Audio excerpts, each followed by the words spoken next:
Un beau matin, Miffy reçut une carte postale de son ami Boris.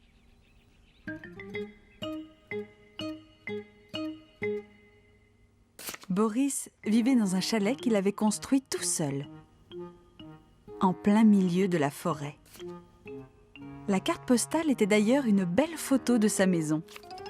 Au dos, Boris écrivait « Chère Miffy, j'attends ta visite. Je voudrais que tu m'aides à ramasser des myrtilles. En cette saison, la forêt en est remplie. » Miffy trouva l'idée très amusante. Elle demanda à sa maman si elle pouvait se rendre chez Boris et ramasser des myrtilles. « Oui, bien sûr. Mais tu dois être très prudente. Ne quitte surtout pas le chemin pour ne pas te perdre. »« Oh, ne t'inquiète pas, maman. Je connais très bien l'endroit. » Sa maman lui dit « Je vais préparer un panier de sandwich. Ainsi, Boris et toi, vous pourrez faire un bon pique-nique qui accompagnera les myrtilles. »« Sois prudente !» lui répéta sa maman en lui disant au revoir de la main. Miffy s'engagea dans la forêt.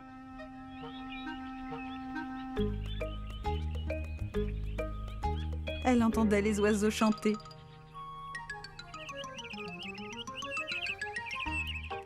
Elle sentait le parfum des fleurs.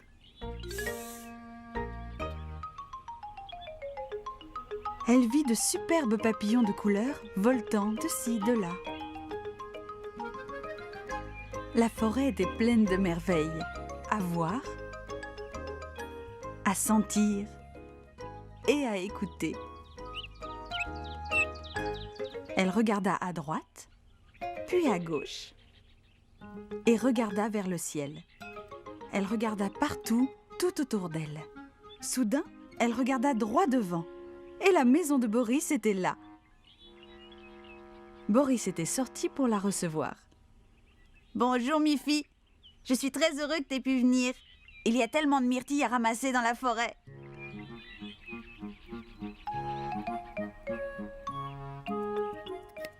Ils ramassèrent et ramassèrent encore.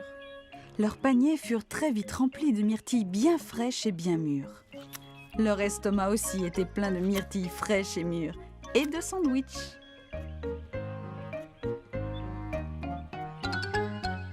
Ils passèrent un merveilleux moment.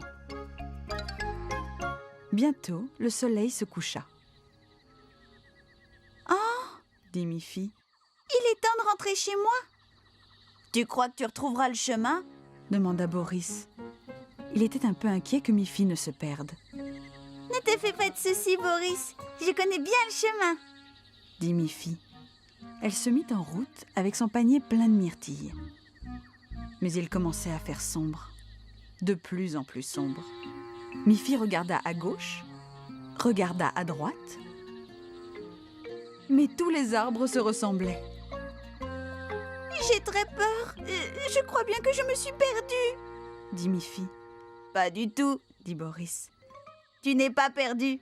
Je vais te montrer le bon chemin. » Miffy était bien contente que Boris les suivît sur le chemin du retour. Il l'accompagna tout le long du chemin jusqu'à l'orée de la forêt. « Nous y voilà, » dit Boris. « Ta maison n'est plus très loin. Tu vas pouvoir rentrer toute seule sans problème. » Miffy quitta Boris sur un au revoir et pensa « J'ai beaucoup de chance d'avoir un ami si prévenant. »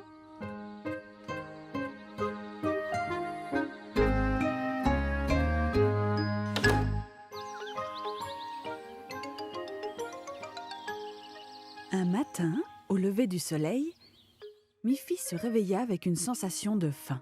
« Je mangerai bien quelques bonnes carottes bien croquantes pour le petit déjeuner, » dit-elle. Elle chercha dans la cuisine. Il n'y avait pas de carottes. Elle regarda dans le placard.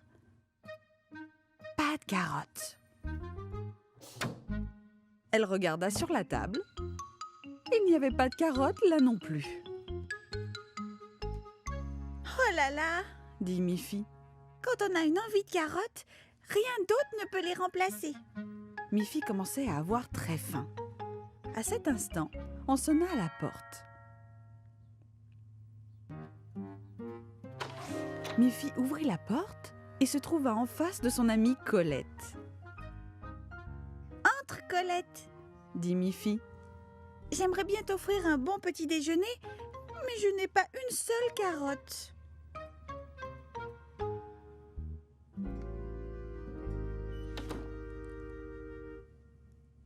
Incroyable, dit Colette. Tu as cherché partout ? Bien sûr, répondit Miffy.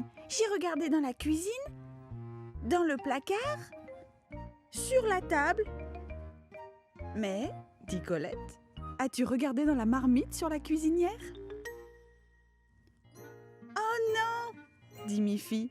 J'ai oublié de regarder dans la marmite. Elles se précipitèrent toutes les deux vers la marmite. Hélas, la marmite était vide. Quelle déception! Maintenant, moi aussi j'ai faim, dit Colette. Je sais ce qu'on va faire. Nous allons chez moi. J'ai de belles carottes qui poussent dans mon jardin. Mais hier, je suis passée devant ton jardin, Colette, et je n'ai vu aucune carotte à l'horizon. Colette se mit à rire. Allons dans mon jardin, je vais te les montrer. Miffy n'en croyait pas ses oreilles. Est-ce que les carottes poussaient en un seul jour ? Elles se dirigèrent donc vers la maison de Colette. Miffy ne savait que penser. Quand elles arrivèrent dans le jardin de Colette, Miffy regarda partout, mais ne vit pas la moindre carotte. « Mais il n'y a pas de carotte ici !» dit Miffy, vraiment très déçue en ayant de plus en plus faim. « Je savais qu'elle ne poussait pas en un jour. »« Bien sûr que non, » dit Colette. « Mais il y a plein de carottes ici. Seulement, tu ne peux pas les voir. » Elle se pencha et retira de la terre une belle carotte rouge. « Ha ha !» dit Miffy. « Les carottes poussent sous la terre. C'est pour ça que je ne les voyais pas. » « Serre-toi, Miffy, prends-en autant que tu veux, » dit Colette.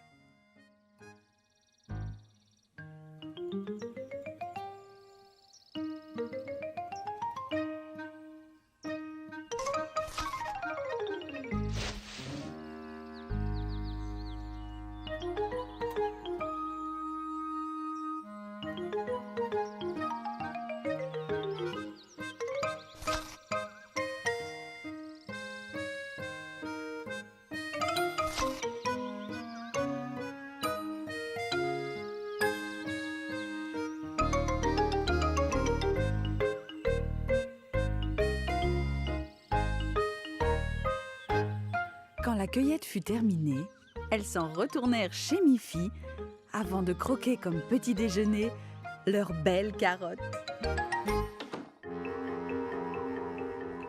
Miffy regardait par sa fenêtre. Le temps était à l'orage. Le vent soufflait. Les feuilles tournoyaient dans l'air et retombaient sur le sol.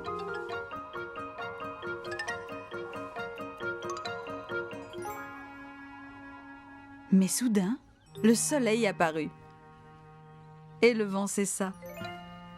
Une fois encore, la journée s'annonçait très belle.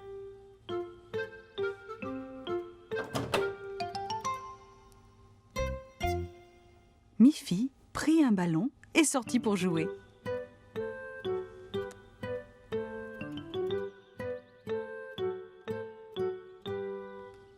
Miffy jeta le ballon très haut dans le ciel. Il retomba par terre et roula jusqu'au pied d'un arbre. Miffy courut pour le ramasser. Et savez-vous ce qu'elle vit alors ? Un tout petit oisillon. La tempête l'avait expulsé de son nid. Et il était encore trop petit pour pouvoir voler. « Oh là là !» dit Miffy. « Ce pauvre petit oiseau a besoin d'aide. Mais qu'est-ce que je peux faire ?» Miffy décida de l'emmener chez elle et le montra à sa maman. Comment faire pour aider ce pauvre petit oiseau ? Je pense que la tempête a dû le chasser de son nid Il doit être blessé. Maman Pompon examina le petit oiseau.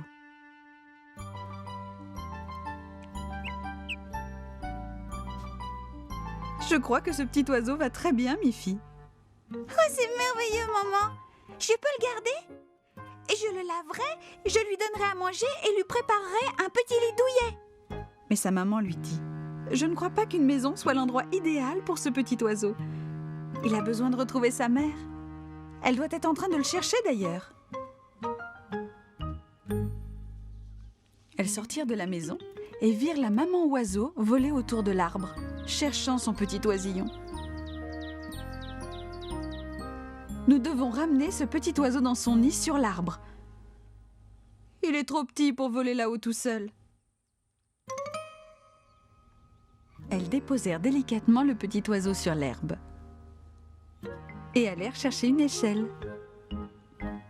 Le petit oiseau essaya un et fit un petit saut. Puis il tenta un et fit 2 sauts. Il ouvrit ses petites ailes et essaya de les agiter. Puis ce fut un. Et il recommença à battre des ailes. Miffy et sa maman revinrent avec l'échelle et la posèrent contre l'arbre.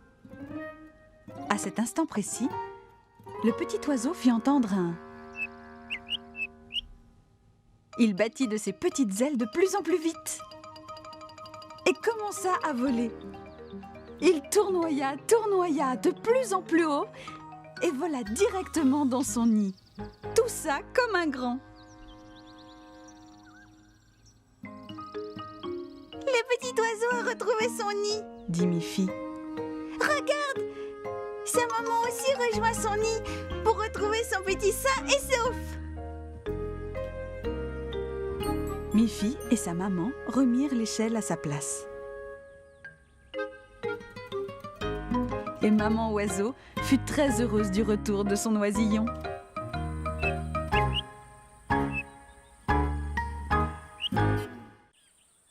Miffy jouait au ballon dans le jardin. Quand Grogny, la nièce de Colette, arriva en courant vers elle.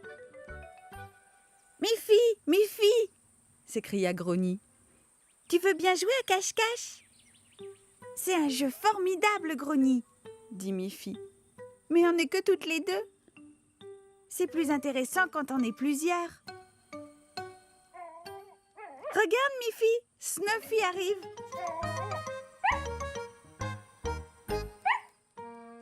Alors, allons chercher Boris et Barbara. Comme ça, nous serons 4. Et Snuffy pourra nous regarder jouer à cache-cache. Elles s'en allèrent toutes les 3 à travers la forêt et arrivèrent devant le joli chalet de Boris et Barbara.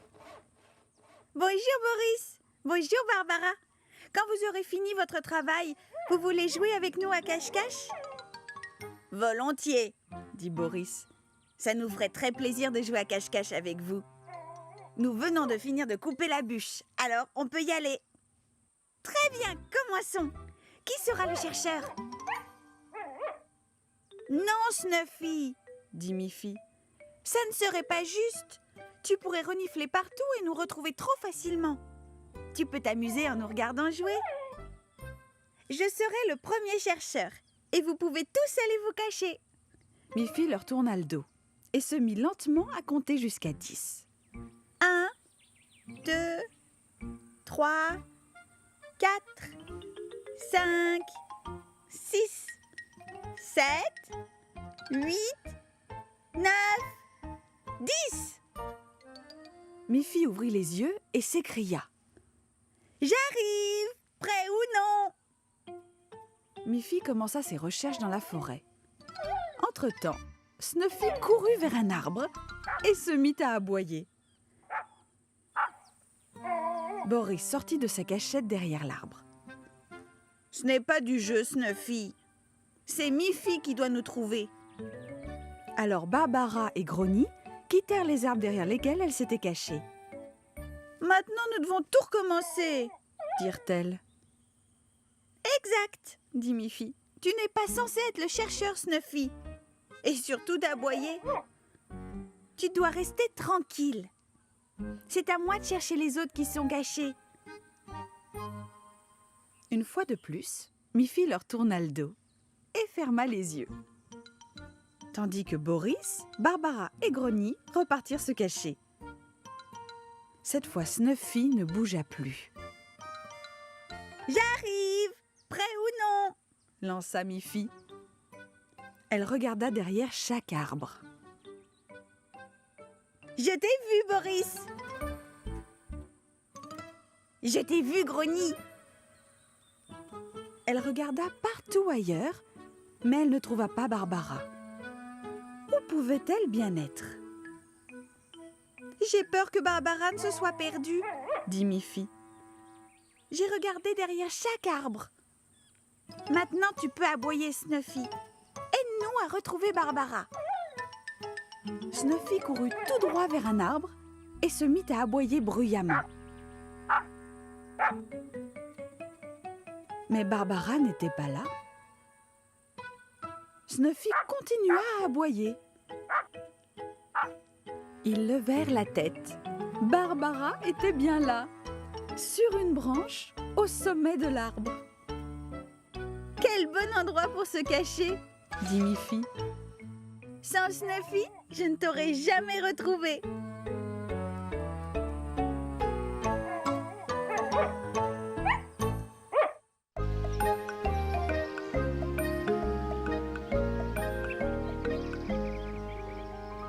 Dans la classe de Miffy, il y avait un grand mur tout blanc. Miffy leva la main et demanda à sa maîtresse. « Est-ce qu'on ne pourrait pas décorer le mur avec de jolis tableaux? On pourrait faire des dessins et les accrocher dessus. » « C'est une excellente idée, Miffy, » dit la maîtresse. La maîtresse distribua du papier, des crayons, de la peinture. Aussitôt, tout le monde se mit à dessiner.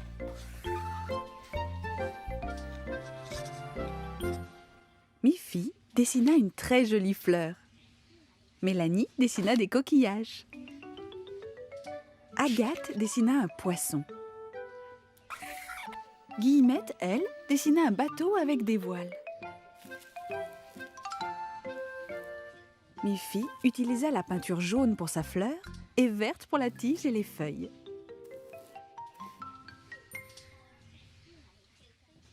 Agathe peignit son poisson avec des rayures jaunes et bleues.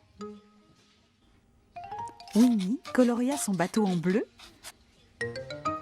et elle peignit les voiles en rouge, jaune et bleu. « Je ne sais pas quoi dessiner d'autre, » dit Mélanie quand elle eut fini son tableau. « Moi non plus, » dit Guillemette. « Nous avons besoin de beaucoup de tableaux pour couvrir le mur, » dit Miffy. « Allons les enfants, » dit la maîtresse. « Il fait très beau aujourd'hui. Prenez votre matériel et allons nous installer dehors. Vous trouverez un tas de choses à dessiner en regardant autour de vous. » Dans la cour de récréation, les enfants s'inspirèrent de ce qu'ils voyaient. Miffy remarqua d'autres fleurs de couleur qu'elle pouvait dessiner. Mélanie dessina un minuscule papillon rouge. Et Guillemette dessina un grand arbre. Il y avait tant de choses différentes à dessiner dans la nature.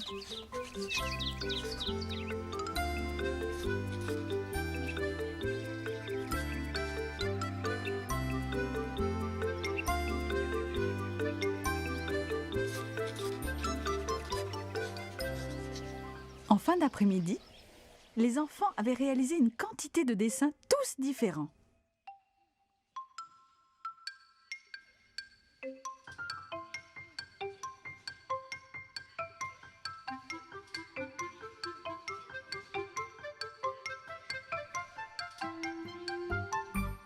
La maîtresse était très contente d'avoir autant de nouveaux dessins à mettre au mur.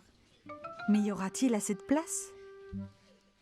Nous devons faire attention à bien placer toutes les peintures les unes à côté des autres pour qu'il y ait assez de place pour chacune d'elles, dit-elle. Hélas, il n'y avait pas assez d'espace. Et certains enfants furent très déçus de ne pas pouvoir accrocher leurs dessins sur le mur. Mélanie leva la main. « J'ai trouvé !» dit-elle. « Pourquoi ne pas changer les dessins tous les jours? Comme ça, chacun aurait la chance de voir son dessin exposé. » Excellente idée, Mélanie, dit la maîtresse. C'est exactement ce que nous allons faire. De cette façon, vous pouvez faire encore beaucoup plus de dessins. Tous les enfants applaudirent. Miffy dit alors: « Maintenant, ce sera encore plus agréable de travailler dans cette classe. » Miffy avait raison. Chaque jour, le mur de la classe était décoré avec de nouveaux superbes dessins de couleurs.